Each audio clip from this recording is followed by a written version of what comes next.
Do loyalty programs help or hurt your restaurant? This is a super common question I get from restaurant owners because it seems like it would be extremely wasteful and costly to give away free food. And it can be if done in the wrong way, especially if you're giving away high food cost items. But if you implement the 7 must-have keys to a successful loyalty program, they can be a superpower. Like at Chick-fil-A, where its loyalty program has proven to be the biggest driver in how it makes more than double the profit per location of McDonald's. So in this video, I'll show you the 7 must-know strategies to boost your restaurant sales with a loyalty program that doesn't lose money. I'll also share data from single location restaurants so that you can apply this no matter the size of your own restaurant, whether you have 1 location or 10,000. Why does Chick-fil-A's loyalty program work so well? To answer this, first we need to destroy a few lies about loyalty programs, and then I'll get into the first of 7 loyalty program keys that you need to use to juice your own. I used to think loyalty programs are just unnecessary.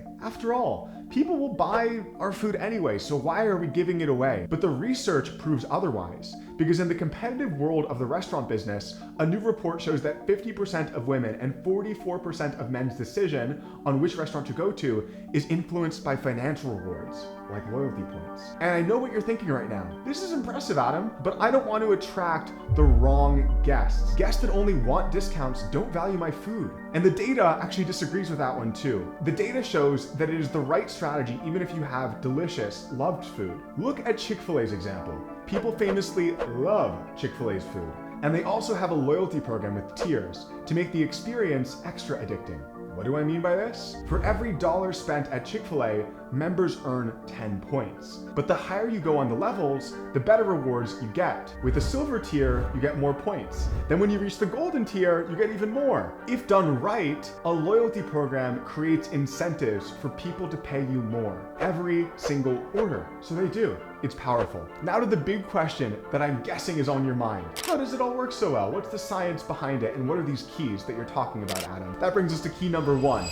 Use a points-based loyalty program with gated rewards. The first major mistake that restaurant owners make is having a loyalty program that gives people dollar credits rather than points. Here's why it's a mistake. When you give somebody $10 credit for every $100 they spend, you now have no control over how they spend that $10 credit. And if they redeem it for one of your items with a higher food cost, it ends up being very expensive. So that's not what Chick-fil-A or Starbucks or Domino's do, the top loyalty programs in the industry. Instead, they give people points that they can use only to redeem select items, rather than dollars that can be used across the entire menu. A big reason why this system works so well is a psychology idea known as the endowed progress effect. That might sound like fancy language, but the concept behind it is simple, and it was discovered in a famous study where there were 2 loyalty cards designed for a car wash service. One card required 8 purchases for a free wash, while the other required 10, but with 2 free stamps that it gave people right away. Even though both cards required the same effort to unlock rewards, 8 stamps, the second card, where people started with 2,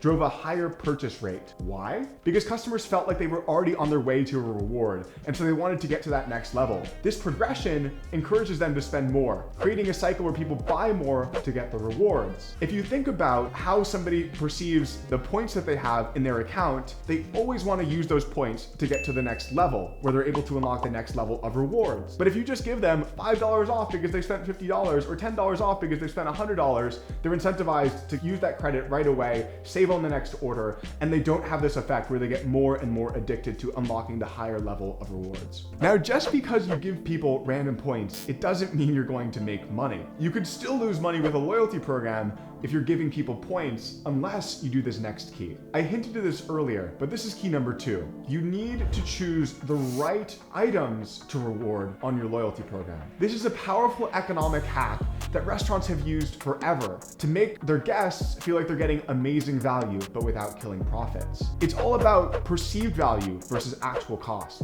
You want customers to feel like they're receiving a high value item, when in reality, that item doesn't cost you very much money at all. And I'm sure you know those items on your menu that customers love, but fortunately, they aren't that expensive to make. Now, if we think about the funny McDonald's, "You want fries with that?" catchphrase that they ask after every entree you order, we start to know how this comes in, because those oils and potatoes cost McDonald's 7 cents to produce, yet they're priced on the menu at $2. If you own a pizzeria, the equivalent is offering cheese sticks or garlic bread as a reward, or any of the other dishes that are basically wheat and cheese and cost you less than 50 cents. Desserts also fall into this category. They have a high perceived value that is often 10 times the food cost. The slice of chocolate cake for $9 doesn't cost more than 90 cents to make. So it's important to only make the low food cost items redeemable for the loyalty program.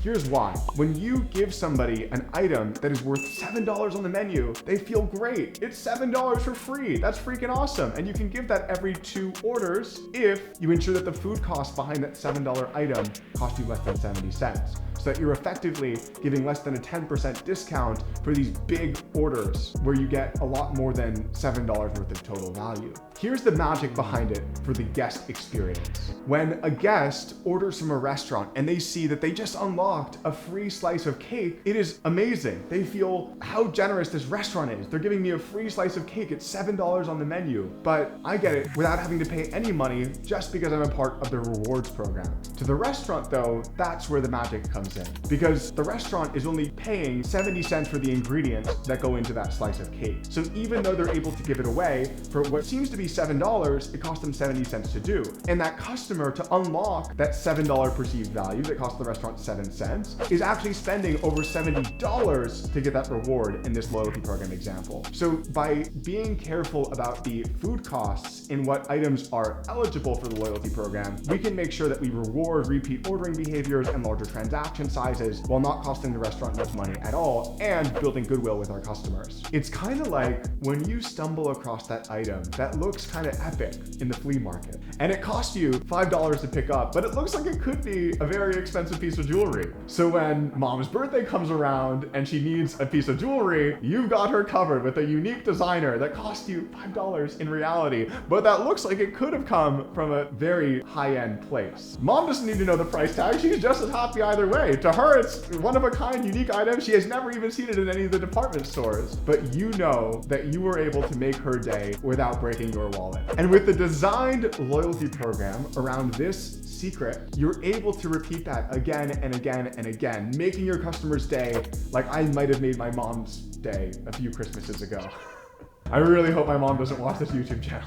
It's pretty awesome, right? We give people incentive to buy more from our restaurant and make it so that it can't be redeemed for the super costly items. But how do you keep them coming back? That brings us to the next key. Key number 3, to make sure the loyalty program experience feels fun, like a game. I'm sure you've lost hours playing a video game or card games with friends, but the addictiveness of gamification can be leveraged for your own restaurant. And giants like Domino's have set this bar high. Their Piece of the Pie rewards program is a masterclass in gamified loyalty because it truly feels like a game. Customers earn points with each order, and as they get closer to the prize, a free pizza, their mobile app shows a beautiful progress bar and confetti and rewards. So it's like they're in their favorite video game as they're earning that great value. You might be wondering, why does it work so well? Why do they need to feel like they're in a video game? Because this is not just about making things fun. It's about tapping into powerful addictive triggers and their customers' sense of achievement. So how do you gamify your customer experience and the loyalty program specifically? You show customers their progress. The more visual progress, the better. If you're tech savvy, that means adding progress bars in your app or your online platform where customers can see the confetti as they unlock more points and custom animations as they reach new levels. Like a game, you let customers visually see how close they are to that next reward and you make them crave it. If you're not tech savvy and you don't know how to do this, I have a solution for you that I'll explain later. There's another great part of making customers feel like they're playing a game, which is that they forget that they're in a transaction with a restaurant. It starts to feel like a fun environment where they're unlocking the next level. And when they feel like they're having fun, their next instinct is wanting to share that fun. So when you let them unlock rewards, a great next step that I've seen the most brilliant restaurants implement recently is adding in sharing of points so that they can invite friends to play with them. When customers unlock rewards, they tell them, share this reward with a friend, give them 50 loyalty points in addition to the 50 you just earned by giving them this code so that they can start unlocking loyalty points with this restaurant too. This is a strategy that many of the best technology companies have used to grow massively using viral adoption. It was PayPal's strategy where they gave people free money for inviting friends to join PayPal, and Dropbox's strategy where they gave them free storage. Now, the best restaurants are using this gamified loyalty to encourage happy customers to invite their friends, feel like they're giving their friends free food from this restaurant that they already love, and then their friends begin playing and begin spreading this word of mouth that is incentivized through the points of the loyalty system. Here's why this works psychologically. Not only have we made the customer feel like they're having fun and playing a game through all of these associations with gaming, the progress bar, the confetti, the levels, but we've also done something very powerful in the customer's psychology, which is that we've just told them that they've unlocked free food. And when you give something to somebody for free, their natural instinct as a human is to want to give you something back. It's called reciprocity. And when you give them that free reward and then you tell them, hey, do you know any friends who would also like that free reward? And let them then invite their friends, they're significantly more likely to take you up on that ask to invite their friends because they've just received something for free from you, so they want to return the favor and give you something for free in that free referral, especially if they think that they're also giving their friend something for free in the free food that they're getting. So you get a free customer, their friend gets some free food, and they feel like they're repaying the free food you just gave them. Reciprocity builds on gamification, and it's something that a lot of people get wrong. Most restaurant owners don't understand that loyalty programs are not about giving away money. They're about bringing people back. A study documented in Harvard Business Review found that the most loyal customers don't just spend the most, they benefit the restaurant in other ways too. With time, regulars become cheaper to serve, spend more per visit, and are willing to pay premium prices and refer more new customers. The study also shows that attracting a new client can cost between 9 times to 11 times more than keeping a current one. That same study proved that a 7% boost in loyalty of a customer can turn into 85% more lifetime profit from that customer, which in the context of restaurants is thousands of dollars in additional profit. This happens because of reciprocity. Humans want to give something back when something is received. Gamified loyalty programs make customers feel appreciated, and this makes it so that they're more likely to reciprocate with more purchases or a good review. Starbucks even takes this a step further by offering buy one get one free events, and Chili's Grill and Bar gives away a free dessert on birthdays because they're confident it will lead to more sales. These are each examples of how reciprocity and free items can be used in a loyalty program to increase customer lifetime value and drive more referrals, reviews, and goodwill among the customer base. So your customers are now super excited to be spending more with you and telling their closest friends too. How do you leverage this reciprocity even more? That's key number 5. When you offer something for free, you can pair the gift with an upsell ask. After giving a free item, suggest other paid items that go well with it. Our data from thousands of restaurants proves that customers who are receiving free loyalty rewards are 50% more likely to take up the upsell recommendations because of the free value that they're getting. But be thoughtful here. This idea is not just about making more, but truly about making your customers' experience better. If customers think it's just a trick, they might not like it. You want this to be sincere and relevant. We see it work best when after you ask them which loyalty reward you want, you let them click checkout, and then between the checkout click and the actual checkout page, you say, you might also like, and then you show them relevant items that pair really nicely with the items that they added to their cart. If they just added a cheese pizza and they've now redeemed free lava cake with the loyalty program, it would be a great time to suggest garlic bread as an appetizer that they can add to their cart as an upsell. Or another beverage to go along with that order, like Mexican Coke, that pairs really nicely for this Friday night. So you want your loyalty system to feel relevant and personalized rather than generic and pushy. Now here's what's brilliant about how we've structured this program so far. This little known secret about the power of just allowing appetizers, beverages, and desserts to be redeemed in your loyalty program. Imagine I'm a restaurant customer and I just unlocked that lava cake that I've been eyeing on the menu. It's freaking epic. I feel great about it. The email system just told me, Adam, you unlocked the lava cake.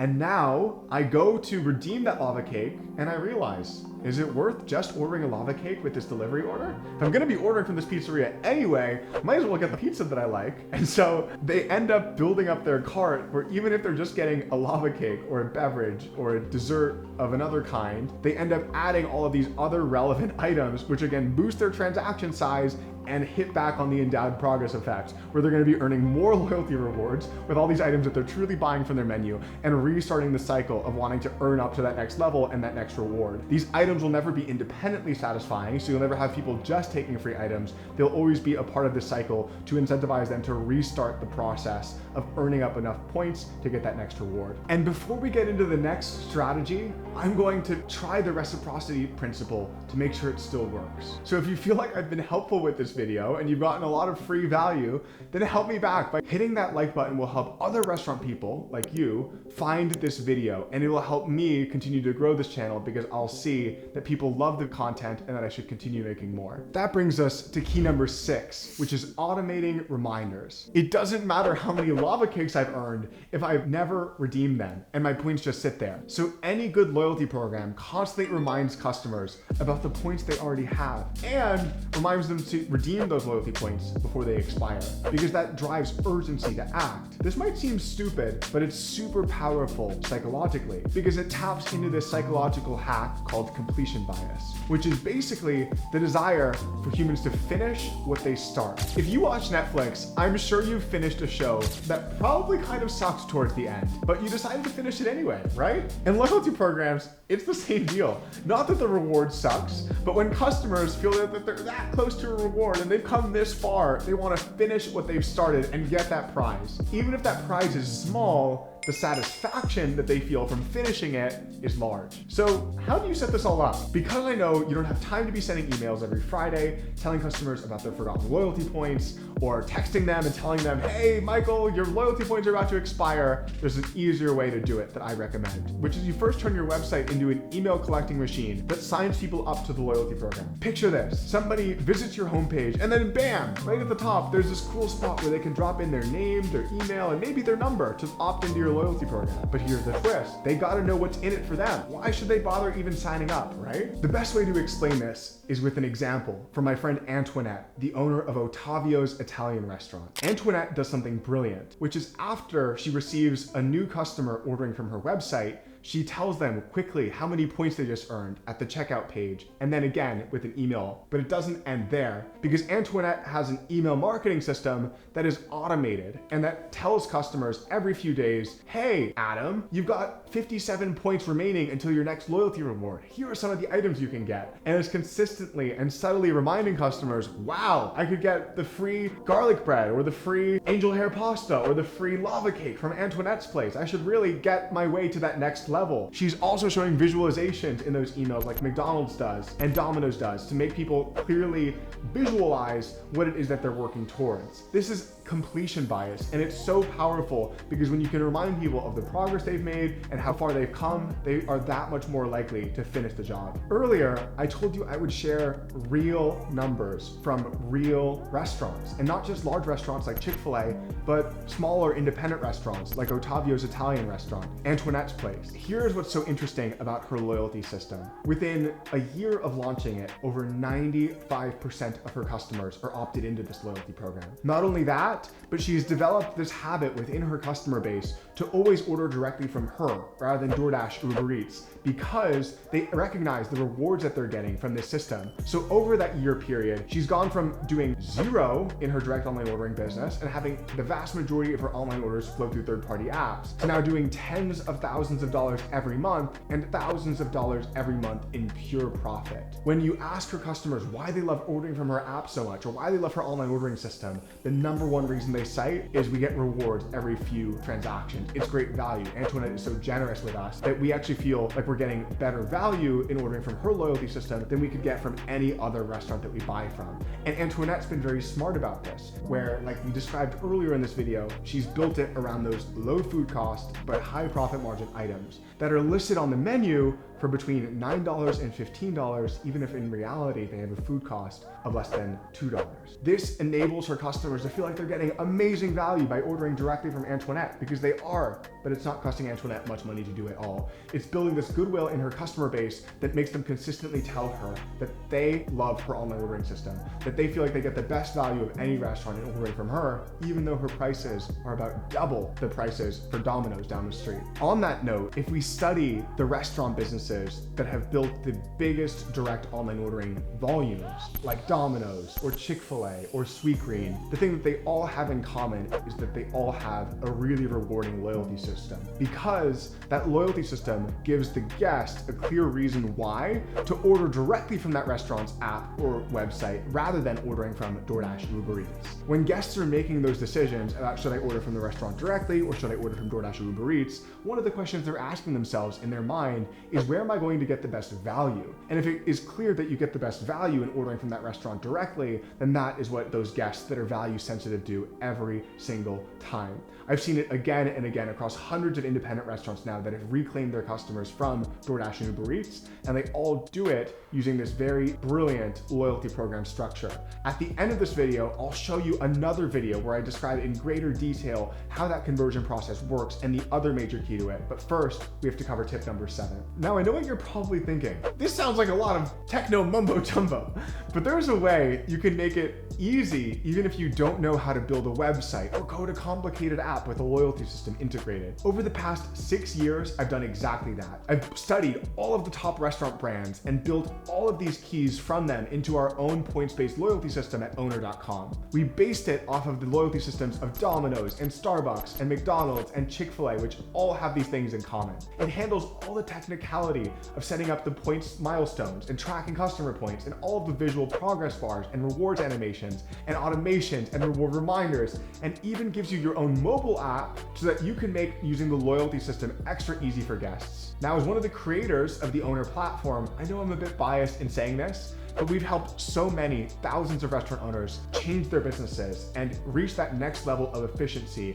and reach multiple locations from all of these different gains that I totally recommend checking it out for free at Owner.com. So now for strategy number 7, scarcity. I think it might be the most powerful one on the list because it can be used to revive old customers that don't come around anymore. People want what they can't have. It's one of the oldest truths about people. So how does that apply to loyalty programs? You have to make customers' loyalty points expire. You tell people, you've earned 97 loyalty points, Adam. Yes, I'm stoked. But they can only be redeemed within the next 6 months. This makes them go, oh my gosh, I gotta use them fast. And you give them the countdown of like, there's 5 months and 20 days remaining on each email reminder. This idea uses yet another psychological hack called loss aversion, which says that the worry of losing something is much stronger than the joy of gaining something. People will act to protect what they're scared to lose more than they'll act to get something that they don't have. This is even more powerful if you can set this up with automatic tools to remind people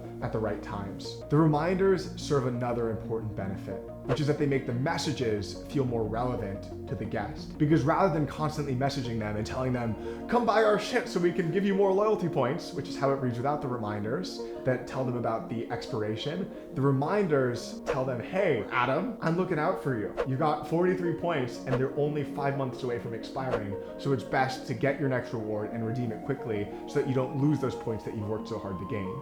Again, we're leveraging multiple psychological biases so that the message feels more relevant and personal and helpful than it does feel pestering and annoying and spammy. So now you've seen the power behind a loyalty system for a restaurant. But you'll notice that there's another thing that all of these restaurant brands that we've covered in this video have in common, which is that they've all built their own mobile app to make that loyalty program really easy and accessible. But you're probably thinking, would people really download my mobile app? I didn't think so at first. I thought mobile apps were only for the biggest restaurant corporations. And then we ran this experiment that had shocking results. So if you want to see the video where I show you the results behind that experiment and the numbers before and after behind restaurants that have gone from not having a mobile app to having a mobile app, the massive sales increases they've seen, and what their regular guests say about that experience, then click to the right of me now where I share how independent restaurants can get their own mobile app in less than 7 days for less than $1,000. Again, to the right of me right now.